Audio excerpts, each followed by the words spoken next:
Hello. Today we're talking about constipation. So, in constipation, it's different between adults and children. Elderly people, about 50, about even 80, have a different method for constipation that we gotta watch out for. Um, I primarily am setting this up so that all age groups can benefit from it.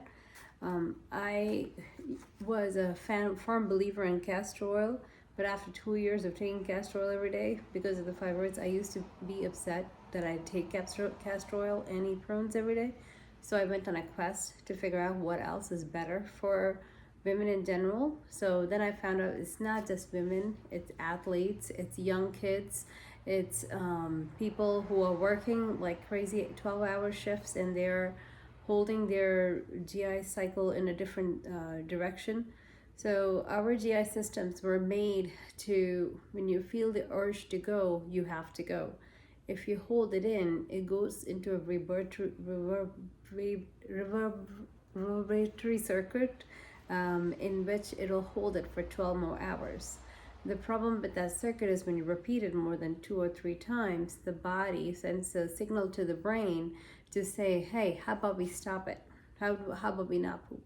So then if you're not hydrating enough because you're working extra hard, that causes you to have more issues. So that's why I started making this list of all the things that we can have and we cannot have. Castor oil pill is very easy. You take 2 to 3 pills. You get that. Metamucil works in one country. Fenugreek pills work in another country, like in India. Depending on what part of country you're from, north or south of India makes a different method of eating. Depending on the temperature, depending on whether it's a desert, whether you have 4 seasons, whether you have monsoon seasons, or if you have Arctic weather, the amount of water that you intake will be totally different. The amount of fiber that you need will be different too. Your water may be too alkaline, the water might be too salty, depending on desert areas. So it's better to ask, depending on the local doctor, ask the local doctor how to deal with constipation, okay? Castor oil pills are universally recommended. They have seen at least 15 or 20 people with constipation. So they definitely have a better understanding what locally is the best medication that is easily available or what is easily getting from the ground, straight from the ground. I went to a land where they had no apples. I went to a land where they had no eggplants. So you have to adjust according to what the season provides. So all the best of all nations, I have tried to put it in together as much as possible. I think I had to go research more on tropical foods a little bit more though. So ask your doctor what is the right code of undoing the reverberatory circuit that has been caused by the GI, by you holding the poop, okay? They can teach you. When we were traveling most of the time, back in the days, I used to boil milk and put a little bit of turmeric in it so that the inflammation would go away. My kids would never know about it. It's a secret now they're gonna find out. That milk is what I gave for them in the night. That would calm their bellies down. It will find any diseases or germs that they have caught. When you're having teething problems, kids get teeth nonstop till at least they're 10 to 14 years old. So every time the gum is sore, you can't tell them, you can't go outside. You gotta play with your friends. You gotta go travel the world. I want people to continue healthy living still. That's more, psychological component is more important for me than the physical part. So just get the turmeric milk, and I used to give it to them, and they were so happy. They would drink it, and they were peaceful. Their bellies were not swollen from it. So between sports and all the activities they had, you're always getting some kind of new germ. So oregano in water and turmeric was my password. So as of 2019 in Oxford universities, no enemas or suppositories for children for disinfection. Kids can only have 4 to 6 ounces of prunes or 1 tablespoon of castor oil. It gets boring after a while to do that, so it's important to teach them to change it up with dates, with other fiberful foods. So I'm putting it in. Make a habit of eating soups, salads with lettuce and tomatoes, smoothies. Okay, fresh smoothie made at home is much more safer, less sugars and less preservatives. So that's more. It may go bad, but at least you know it's fresh. So it's important. And you're going to wash the fruits and the vegetables before you give it to them.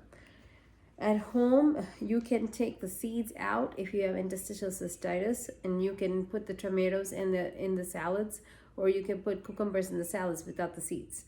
So it's an important habit to create that adults are eating 3 cups of vegetables daily, and kids have to eat 1 cup of vegetables every day. So 3 cups of vegetables and 1 cup of vegetable makes a whole lot of difference. Okay, so next one, what we're gonna do is, kids love smoothies, so you can't go wrong. So make it with strawberries, apples, pears. Add almond milk instead of regular milk, and if you're not allergic to it, or find another sort of milk, and add 2 spoons of chia seeds and honey. A teaspoon of honey goes a long way. If they're diabetic, there's monk fruit sugar that is keeps your blood sugar down, so you can add that in instead also. Okay. Avocados are known for making the best ice creams that are natural without the heavy cream. So use that. The fat in it is more healthy, and the fiber in it is more healthier. All right. So if a kid or an adult is vomiting, you have to get them to neutralize it by eating ginger or mint tea. Boil the water with fresh mint leaves for a good 10 minutes and steep it and drink it. It's very calming for the GI. Teach them how to take deep breath. Breathe in for 5 seconds and breathe out for 7 seconds. When you're doing deep breaths, keep your hand on your belly and just regulate it, that you make sure you're breathing in and out. If you're not breathing in and out, so usually I tell people is tuck your tummy in and breathe in. So breathe in 1 Mississippi, 2 Mississippi, 3 Mississippi, 4 Mississippi, 5 Mississippi, and then breathe out. So relax your belly and then breathe out. 1 Mississippi, 2 Mississippi, 3 Mississippi, 4 Mississippi, 5 Mississippi, 6 Mississippi, 7 Mississippi. All right, so practice that. If you take chamomile tea and if you're taking laxatives, they kind of counter interact. People think chamomile is not a powerful weapon, but it is. Chamomile and echinacea are very powerful plants. Even their tablet form is very useful for patients. So you want to not take chamomile tea if you're trying to poop. You want it because it kind of like relaxes the GI. So if you're trying to poop, make sure you take things that will make the poop not stuck on the intestinal walls. All right. Usually children of after age 7 are not going to tell you if they're being punched at school or if they're having problems in school. So it is good to have a good connection with your teachers and colleagues so that you can make sure that they are even if they don't tell you, their teachers tell you what's going on with them. Okay. Vomiting happens when colon is blocked, when intestine is pinched, like in a hernia, or if you're doing gymnastics or you're working out in gym with more than excessive amount of weight. In the first, when children are 14 in America, they're allowed to go to gym, but I kind of like tell them, if you're going to gym, it's okay as long as you're not lifting, half your weight. Don't go more than like 10 pounds on your arms. Don't go more than like 20 pounds on your legs. That's the weight of your arm and your legs, literally. So it's safer to say that your arms will bulk up even with more reps and sets when you're still not going to hurt your growing hormones, because you want to grow tall now. So kids vomit also when they have high stress in life, So you want to, when they have like bullying happening, make sure you address it. When parents have job changes, the grandparents and children are affected by it. When grandparents are sick, children are affected by it. That make them to be constipated. um, Empower each other to have psychological sunshine. It's one of the most beautiful things that I read about in the books. Psychological sunshine is when you're joining a group activity in sports, in church, volunteering hours in places. It keeps your mind to be a little more calmer and relaxed. You don't realize the power of impact of human interaction in doing a good cause, volunteering, helping out the community. Those are the very important things. Okay. um, the school is a primary unit for a child, so it's important that you encourage the teachers to do yoga in school. The breath work that you do with yoga in the morning sessions is so powerful and so calming and meditating that it actually makes the child to be more mindful and more focused in school activities. Okay, because it teaches you how to relax and breathe out when troubles are happening. So encourage classes to have yoga sessions. You just do one yoga pose. Be like a tree for one day. The next day, be a warrior in the triangle pose, or lie down like a frog for one day. That should be a whole group activity so that all the children are participating together. But you should do it in a safe way, but not like, you don't want to go on the floor is dirty. So you got to choose what is the best way to do these things, okay? Alrighty, so the next one we're going to talk about is you have to detox your kidneys, your liver. So dandelion tea, fresh cranberries, grapefruit, lemon are all very good for detoxing the kidneys. Very important. Remember, liver can be detoxed with milk thistle. They're a very simple thing. You can find it, you can boil them, or you can buy the pills, whatever is easy for you. In my generation and time, we don't have the time to boil water and just drink it, so we rely on pills a lot more.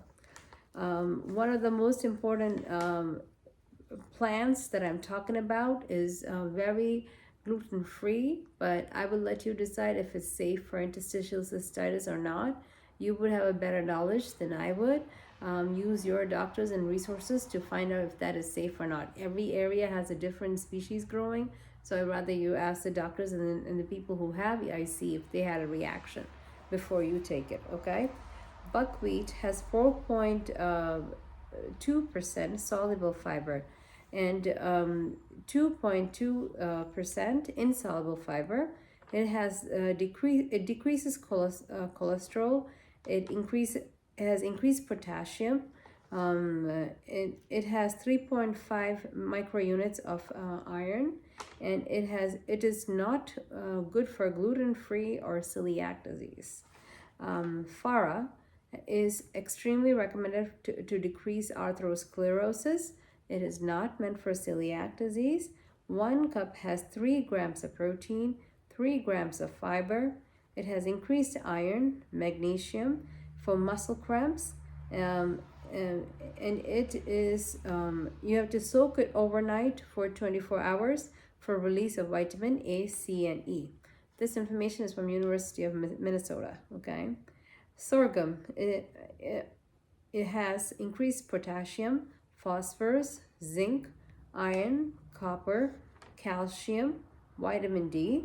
It is recommended highly for weight loss. It is similar to oats. It has beta-glucagon 2 released into the bloodstream. It is very useful. Next one is amaranth. That is another plant-based that is for weight loss. Half a cup of amaranth has 78% insoluble fiber, 22% soluble fiber, 28% protein. It has high amounts of iron, magnesium, manganese, potassium, phosphorus, folate, DFE, It helps rebuild vessels and GI wall. So put amaranth in every bread that you make or cake that you make, amaranth powder. Quinoa is well known for decreasing blood pressure, and it is the number one I recommend for, this is my pet peeve, for ticks, because we have most of our patients have tick symptoms, and they are very neurologically debilitating. So if you're eating quinoa, it is supposed to rebuild your neurological symptoms to decrease. Okay. It is 78, 1 cup of quinoa has 78% insoluble fiber, 22% soluble fiber, 8 gram of protein. It has vitamin B, vitamin B3, and vitamin B9. Sorry, the first one is vitamin B12. It has vitamin A, vitamin E, vitamin K, linolenic acid, A-linolenic acid, carotene, cryotoxanthin, zeaxanthin, lutein, and the red pigment in the quinoa help fight cancer. The folate removes the radicals for cancers, infections, and neurological diseases. Like I said, it's my favorite one for ticks. I think everybody should eat that when they have ticks, right? Not the tick that is for, the talking tick, but it's a different kind of tick that is specifically in North America. So teff, I love the research that I found on teff. It was in NIH.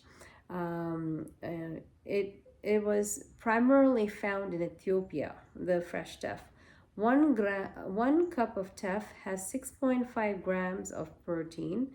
It's a product of lysine amino acid, acetylcholine A, which is a substrate of Krebs cycle. It helps wound healing and DM2. Red teff is for anemia if it is sprouted 24 hours. Teff is good for prebiotic, anti-inflammatory, prostaglandin, thromboxanes, leukotrienes, and lipoxins, resolvins, isoprostanes, hydroxy, which is used for weight loss, hydroperoxyl, I can't even say that word, ecostetranoates, omega-3. It controls glucated hemoglobin. It decreases the phytic acid and inositol, and it has inositol phosphate. Teff is known to have long shelf life. It disintegrates cancer-producing cells. So I think it came from out of this world. There's no way you can have such super powerful things in it that can change a human body system, especially the GI. So I highly recommend people looking into teff. All right, take care.